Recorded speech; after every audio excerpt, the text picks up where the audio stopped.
Morning, everybody. So the topic for today's topic is prevention of cow's milk sensitization and food allergy by avoiding supplementation with cow's milk formula at birth. This article caught my attention because it apparently came to the MEDNAX email. I'm a part of that group. That anything new that happens, they keep on sending that emails. And the heading was very catchy. Like, okay, maybe if we can avoid the breast milk, maybe if we can avoid the cow's milk in the first few days and see what it does. Okay, if I want to scroll ahead, I have to use the screen, right? Okay. Yeah, I do not have any financial disclosures. So what is the background? Why did I choose this article? Cow's milk allergy is one of the most common food allergy in the young kids. Depending on the data that we look at, it varies from 2% to 2.8%. Majority of the kids are able to outgrow it.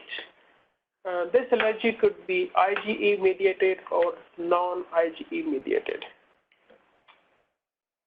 If you look up the statistics, it is the third most common food after peanut and tree nut for anaphylaxis. And the milk is the third most common food responsible for fetal or near fetal food induced anaphylaxis. So it is not that rare. What can we do in our NICU so that these babies, when they go home, they have decreased incidence of food allergy, so they have decreased incidence of cow's milk allergy.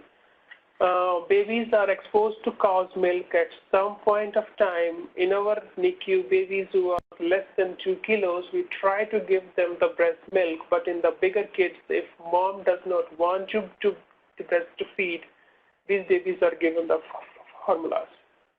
Good timing of the cow's milk formula, could it have an incidence on the cow's milk allergy later on? So this article, there are 2 more articles that were published before it. In 2012, Edelman, he published the article that says, if we can prolong exclusive breastfeeding with or without supplementation with hypoallergenic formula, the risk of cow's milk allergy is less. And this is in contrast to the study that came out in 2010 by Goldberg that says, in order to decrease the incidence to cow's milk protein, we should expose the babies to cow's milk in the first 2 weeks of life. So depending on to which study to look, they have different opinions. So this article looks up the effect of supplementing breast milk with cow's milk formula at birth in the first 3 days of life and the long-term implications of it. The objective of this article is to determine if we can avoid supplementation with cow's milk formula at birth. Can it decrease the risk of sensitization to cow's milk protein or clinical food allergy, including cow's milk allergy? They did this ABC trial. ABC stands for atopy induced by breastfeeding. They have this nice catchy name. This was a randomized controlled trial. They had 2 arms. One was the group that just got breast milk with or without amino acid-based formula. Amino acid-based formula in our NICU would be Neocate or Alicare. Group B is the babies who got breast milk plus cow's milk formula. They labeled them as BF plus CMF is the breast milk plus cow's milk formula. They followed up these babies up to 2 years of life. This was done in Jikai University Hospital, Japan. This is one of the oldest hospitals in Tokyo. It was established in 1882, so this hospital is more than 100 years old. This was a randomized controlled trial. The parents knew that their babies will be a part of this trial. The committee spoke with the parents before these babies were born, and they were assigned immediately after birth. This study followed the CONSORT. CONSORT is Consolidated Standards of Reporting Trials. Consort is an international group, and it sets some of the benchmarks that you need to have if you need to publish a randomized control trial. So they did follow the Consort. They had the inclusion criteria, and in the inclusion they had infants who they thought would be a risk for atopy. They need to have one of the father, one of the mother, or any sibling having current or past atopic disease. They had these exclusion criteria which were not clear to me. I can understand that baby is less than 36 weeks or baby is weighing less than 2 kilos and with congenital anomalies. They did not want to include them in their study, but I did not know why these parents who wanted to exclusively breastfeed or exclusively cow's milk formula, they did not want to include those babies. But it did not look nice on the study, but when I looked up the data, these babies were not a lot. They were like 5 or 6 babies only. So this did not have any huge impact. They were randomized into 1:1 ratio without stratification. Participants were not blinded because we cannot blind the parents. They knew what kind of formula their baby is getting. It's just the nature of the intervention. But the testing is when they looked for the cow's milk specific IgE, the lab did not know which trial these babies were on, and the oral allergy testing by the pediatricians, they were also blinded. And the secondary outcomes committee, they also did not know which arm these babies were. So they tried their best, I think. So what interventions they did? In the breastfeeding or the elemental formula group, they started with exclusively breastfeeding, but these babies could have amino acid-based formula if needed. And the need was that if the mom wanted. If mom felt she was not getting enough the breast milk, she could request an amino acid-based formula. If she would take, or if the baby would take more than 150 ml per day for 3 consecutive days, when these babies were discharged or they left the NICU or on day of life 4, this elemental formula was changed to cow's milk formula. So the goal was to avoid cow's milk formula only for the first 3 days of life. All these babies were tested at 5 months of age and at 24 months of age. In the second arm with the breast milk and cow's milk formula, these babies had to be given cow's milk. So they got 5 ml of cow's milk formula on the first day, and after that they had to take at least 40 ml of cow's milk formula.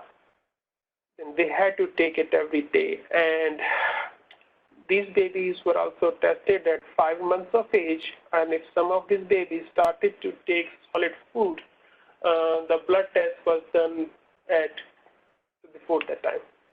I think right here is why they wouldn't allow exclusive breastfeeding moms. They had to exclude them because they're required to give formula. If they're randomized, they wouldn't know before. No, but I'm thinking they could have the third arm too. Yeah, they could have an arm with just the breast milk, and that would have been great because then we would have compared just the breast milk and the breast milk plus elemental formula and the breast milk plus cow's milk formula. And I've never been to Japan, and we don't have a huge Japanese population here, but it looks like it's really common where they are for moms to do both, like our Hispanic population there. And what are the rates? Does it comment on the rates of atopy in Japan, like compared? They have a different kind of allergy. They mainly have egg allergy because they are used to eat the raw eggs. They don't have a huge instance of cow's milk allergy. It's more common in the other parts of the world. In parts of Japan, the most common is the egg allergy. So yes, depending on which part of the world you live. Because you're comparing 2 totally different parts of the world, so wondering how applicable. But as the study would see, even if they would exclude the cow's milk in the first 3 days of life, it had some effects on the other kind of food allergies too. It was just not the cow's milk allergy. So their primary outcome was they wanted to see how many babies were going to be sensitized to cow's milk protein, and they took this cutoff of IgE specific to cow's milk if the level was more than 0.35 at 2 years of age. That was the main outcome. They also looked up the sensitizations to egg white, wheat, and mites, and the level was same, 0.35 at 2 years of life. But the main outcome was sensitization to cow's milk protein. And they wanted to look up some other secondary outcomes too. They wanted to look up clinical food allergies, two kinds, one of the immediate type and the other one is anaphylactic types. The immediate type is they had a one organ dysfunction. It could be the lungs or GI tract, and the food-specific IgE levels so more than 0.35. The other one is the anaphylactic type, in which there are two organ dysfunctions. These babies were followed up closely almost every month up till 2 years of life, and the blood samples was done at 5 months and 24 months of life. If the food antigen specific IgE was more than 3.5 at 5 months of life, because they checked the blood sample both at 5 months and 24 months, they did the oral food challenge at 1 year of life. But all the babies were not subjected to oral food challenge. The babies who had already demonstrated an allergic reaction to the food, or the babies who were able to tolerate the allergenic food, those babies were not tested. Probably it was the cost analysis, because if these babies can tolerate this food, there's no need to do the oral food challenge, or if somebody is already allergic to it, they would not get any more information. So to very few babies were subject to oral food challenge at 1 year of life. And the statistical analysis, they included all the participants, even if some of the babies did not adhere the randomization group, they still included those babies for statistical analysis. The intervention was avoiding cow's milk formula at birth in the first 3 days. They were estimated using the risk ratios and 95% confidence interval, and the level of CM-IgG as a continuous variable. They compared them using the Mann-Whitney test. The Mann-Whitney test is used when they want to see if two independent samples are selected from populations having the same distribution. So they use the Mann-Whitney test for that. They also did some post-hoc analysis, and this was the group A. The group A was with the babies who got breastfeeding or alimental formula. All these moms did not continue with breast milk or alimental formula, because on day number 4, some of them were changed to cow's milk formula. So they divided them into 3 groups. So one group was moms continued with breast milk or alimental formula up to 5 months of life.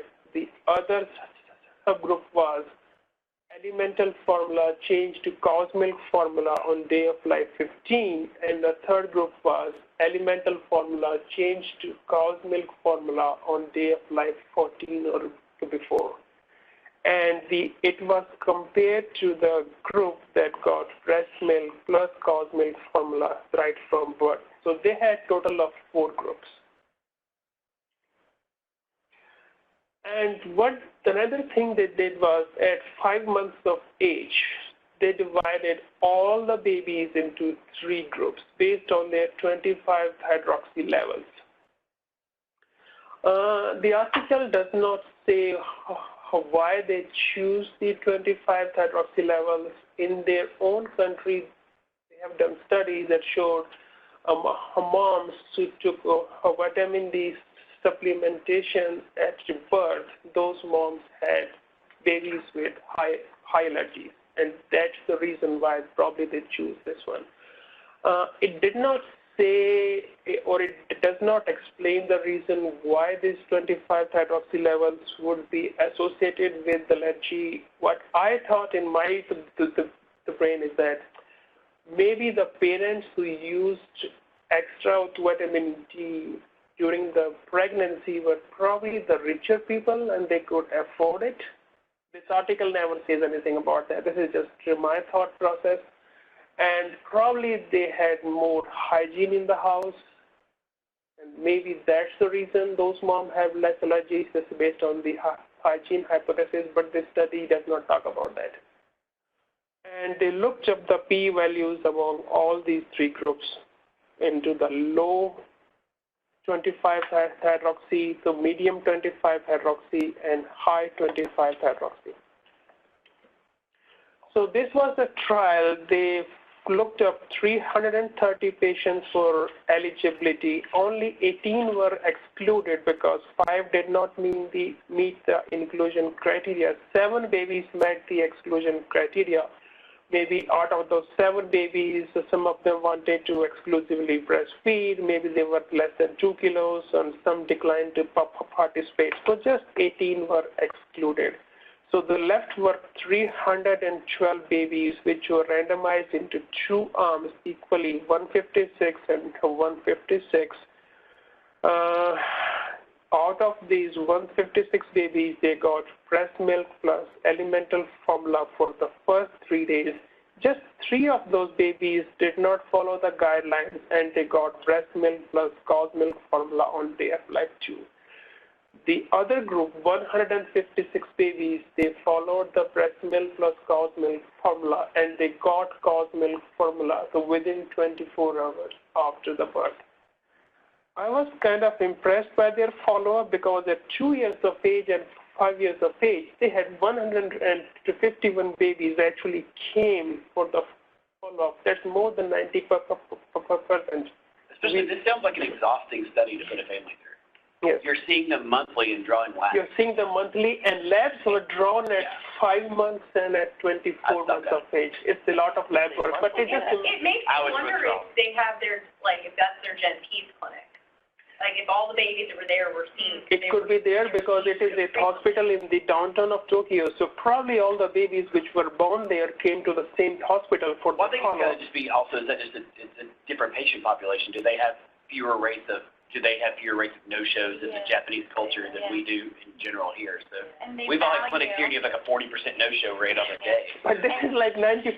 Like they took 156 days and 156. Almost everybody followed up. Yeah, that's amazing. My impression is, because to your comments, that they value healthcare and research and their physician involvement more so than our society. One thing of note, though, I mean, for Tokyo, this is a small hospital. I mean, if you think about it, we have, 6,000 some deliveries a year here. You exclude NICU admissions, 36 weeks, stuff like that. That's still, we could get this amount of numbers in a matter of months. And they did this study over 2.5 years. So it took them 2.5 years to get these numbers. Oh, follow-up was complete. That's where I got the 5-year mark. Yes. But anyway, it's even 2.5 years to get 300 infants and, only 18 excluded who, were assessed for eligibility. This is a small hospital. So this is either a small private hospital with, higher-end clientele, something. This is not Tokyo's major hospital, either that or they have tons of little hospitals. I don't know their dynamics. But for a city the size of Tokyo, this isn't a lot of babies.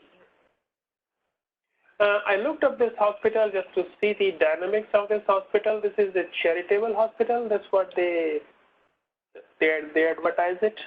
Okay, so actually probably lower socioeconomic. Probably it's lower socioeconomic status. And both the groups were similar. The age of the dad, 37, the mom's age, 35. History of atopic diseases, they looked at bronchial asthma, atopic dermatitis, food allergy, allergic rhinitis, and pollen allergy. These both groups were almost the same. babies with siblings and family members with current bronchial asthma, atopic dermatitis, food allergy. These groups were almost the same. They even looked up the incidence of planned cesarean section were 16 and 17, emergency cesarean sections 21 and 20, Apgar scores. They even looked up the placental weight that was almost similar, and pH of cord blood too, 7.28 and 7.29. The body weight was almost the same, length, chest circumference, and head circumference. So these groups look same to me. All these participating infants were divided into 3 pre-specified subgroups based on their 25 hydroxy levels at 5 months of age. They had 3 levels. Low was 6 to 20, middle was 21 to 36, and high was 37 to 83. And all the babies were divided into these 3 groups equally. They just picked up these numbers randomly. Yeah, this seems random. Yeah, this is totally random. Based on the tertial. The numbers. But again, if you see a patient, is it clinically significant? Like, it's clinically not significant. clinically significant. Right. But they wanted to compare it with these levels. So they found the results is that the lesser infants in breastfeeding or alimental formula group has cow's milk sensitization, and it was 16.8% in the babies with breastfeeding and alimental formula compared to the babies who got breastfeeding plus cow's milk formula. It's 32.8%. So the incidence is almost half. And this result is more pronounced in the middle tertial group. And they even found that even egg white sensitization was lower in the breastfeeding alimental formula group. But this was only applicable to the middle tertial group. It did not affect the lower and higher tertial group. So these are the results. If you look up the cow's milk specific IgE levels, they used a cutoff of 0.35. In the breastfeeding and alimental formula, it was 16.8%, while in the breast milk plus cow's milk formula, it was 32.2%. It was more pronounced in the middle tertial, where only 4 babies had cow's milk specific IgE, while there was 22. So this is 4 versus 22. So this is strong here. And they even looked up the egg whites. The overall number was almost the same, but in the middle tertial, it was 11 and 22. So this was more pronounced in the middle tertial group. And then they tried to look up CME specific levels at 5 months of life and CME specific at 24 months of life. They did not see any correlation between these 4 groups. These 4 groups means this group is who remained in the breastfeeding and alimental formula. This is the group that changed to cow's milk formula after 15 days. This is the group that changed to cow's milk formula from less than 15 days, and this group stayed in the breast milk plus cow's milk formula. There was no correlation seen at 5 months, but at 24 months, the more you were exposed to cow's milk formula and the earlier you were exposed to cow's milk formula, the levels of IgE were higher. The other effects is they wanted to look up immediate type of food allergy. This was less in the breastfeeding and alimental formula group compared to the breastfeeding plus CMF group. Prevalence at the second birthday was 4 babies in this group versus 20 babies in the cow's milk formula group. This was more pronounced in the middle tertial, 0 versus 8. Same goes with the anaphylactic type of food allergy. It is 1 versus 13. Prevalence at second birthday is 1 baby versus 13 babies. And this is more pronounced in the middle tertial group, 0 and 6.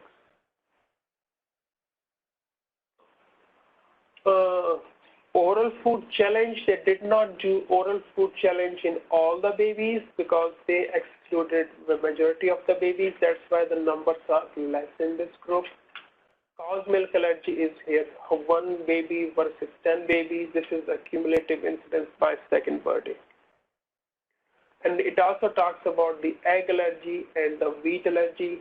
It goes across all the allergies. It's like 17 babies versus 30 babies. Prevalence at second birthday is 1 baby versus 8 babies.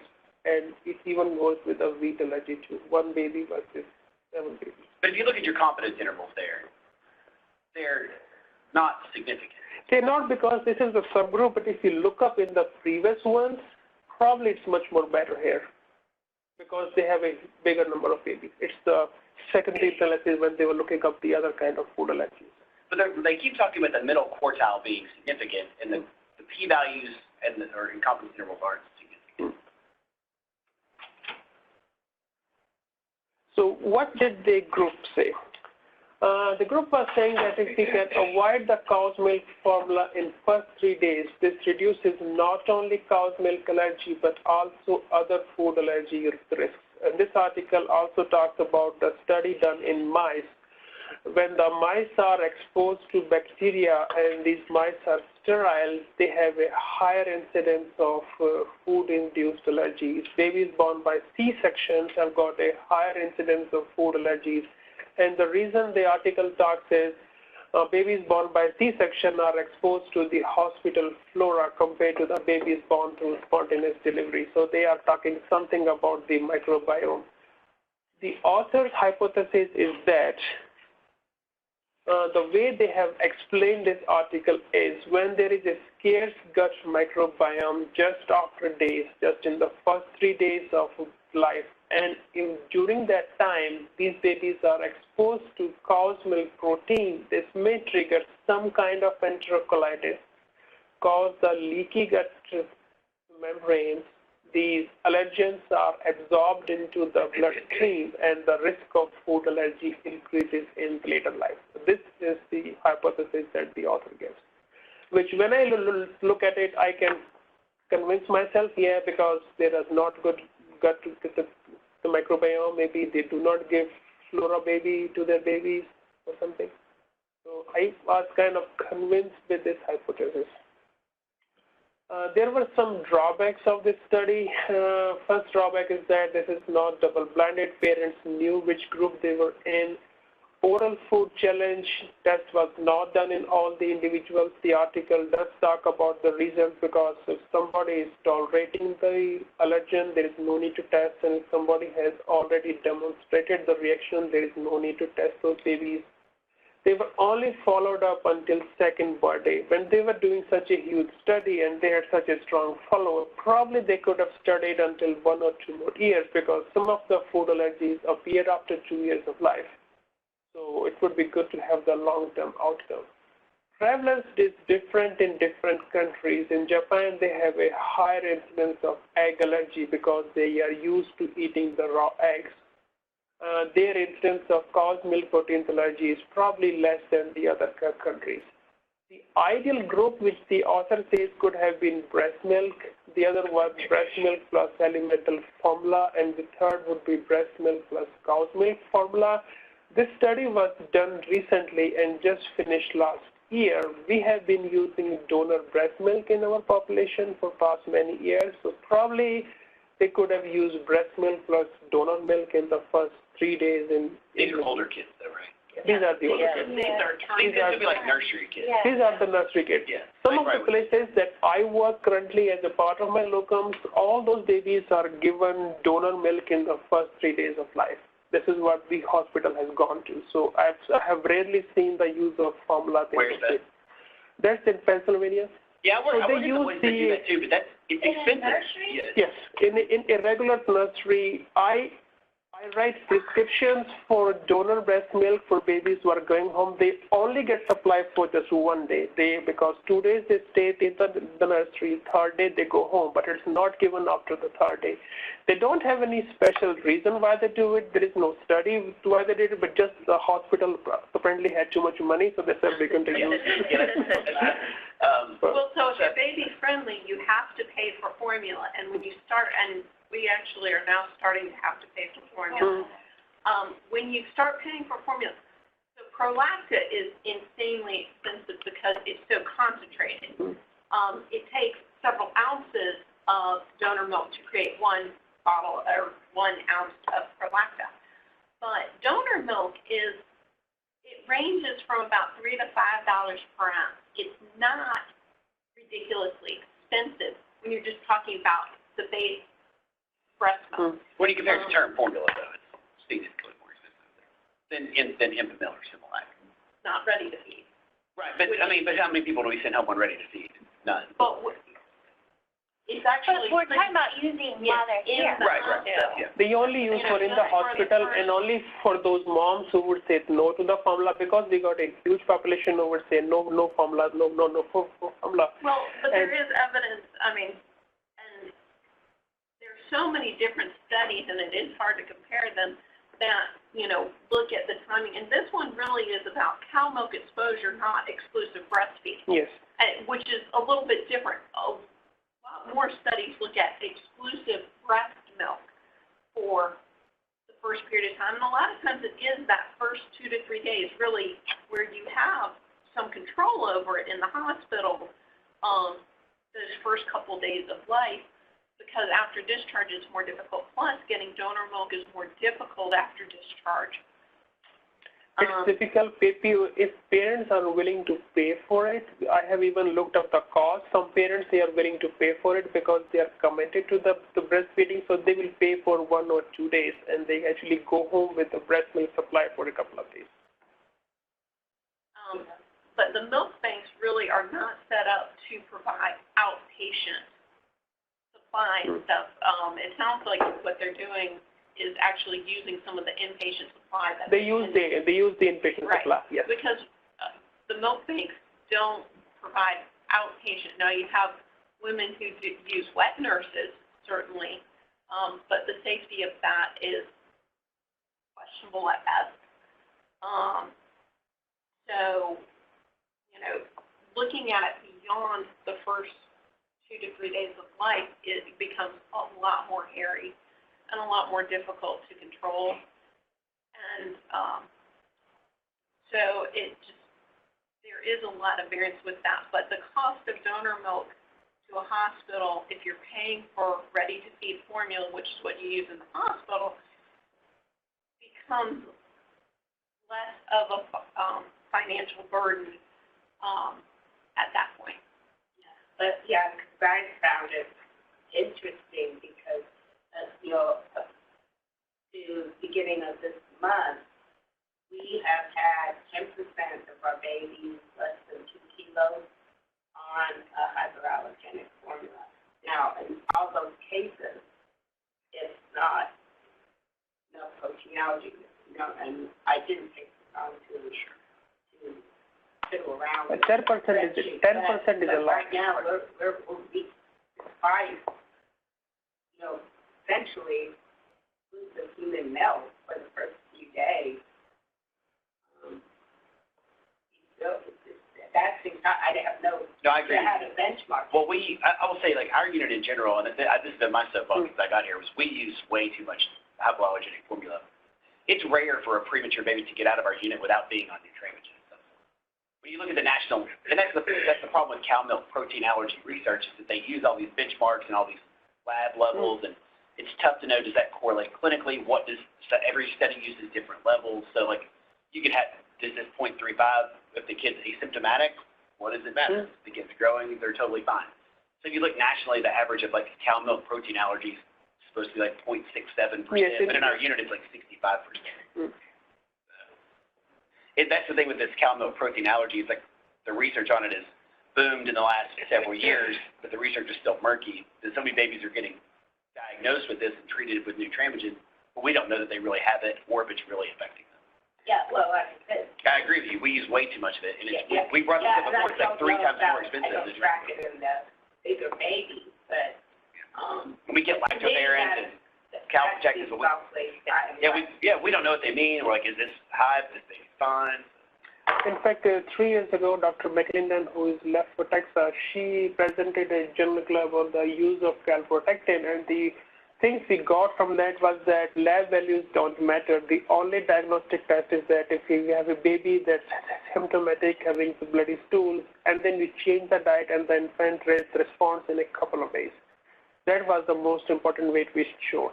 The calprotectin levels can be high because of the multiple other reasons. It's just an inflammatory marker. That does not tell you that you have cow's milk allergy. There is no way that if somebody has got a higher level, you can label that infant as a milk protein allergy.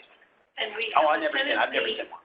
We also use if they have bloody stools, end up on an elemental formula, use milk protein allergy as their default diagnosis if they are proven not to have NAG. When some of this may simply be some gut immaturity and general intolerance that, ends up, because a lot of them we are able to switch back to a cow's milk-based protein before they even go home. And you would think if it was a true allergy, it wouldn't resolve that quickly. And it's also because we give a lot of glycerins here. Looking at this baby got 6 glycerins today. I don't know why they're having bloody stools. Yes, we use a lot of glycerins suppositories here. Yes. We've already presented a journal of analysis. Yeah. Just slightly increase your. Some places I've seen use colace as a stool softener. We somehow don't use colace, but that's some peanuts do. You keep on giving those colace until the stools are liquidy. Well, we're talking about possibly taking colace off the formulary because it's been shown to be ineffective in multiple studies. But again, people use colace, people use glycerin. Yeah. Well, I can work on that if you wish. Yeah. Your meds is better. Your lab's better. Some of the drawbacks is that Kill all over apoplectic. They hate asking me for glycerin because they know that I'm going to ask them like 500 questions. For The final answer is still going to be, nope, baby looks good. Baby stopped eating, not puking. Wait. Just so we completed, the amount of cow's milk formula given in the group 2 was variable. Depending on how much the parents wanted to give, they could give 5 ml. They had to give 5 ml. And from day number 2, they had to give 40 ml, but there was no upper limit to that. They could have given on all cow's milk or could be mixture.